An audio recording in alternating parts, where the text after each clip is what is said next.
विधान परिषद निवडणुकीमध्ये महायुतीची सरशी, महायुतीचे सर्व 9 उमेदवार विजयी. मवियाला पुन्हा धक्का. 3 दशकांनंतर जयंत पाटलांची विधिमंडळातून एक्झिट.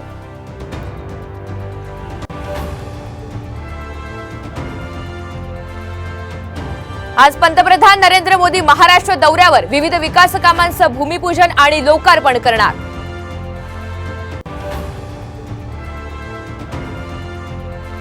आज जरांगेंनी सरकारला दिलेला अल्टिमेटम संपणार. जरांगे काय भूमिका घेणार याकडे राज्याचं लक्ष.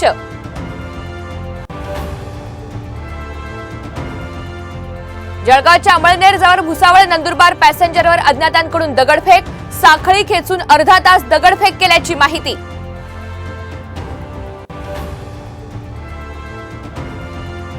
नाशकात मुंबई आग्रा महामार्गावर भरधाव टेम्पोची कारला धडक. 4 जणांचा जागीच मृत्यू.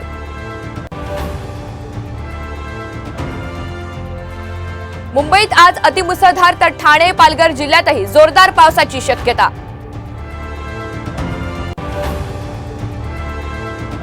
आणि दूध पावडर आयातीचा निर्णय केंद्र सरकारकडून रद्द. दूध उत्पादक दूध संघाच्या विरोधानंतर मोठा निर्णय.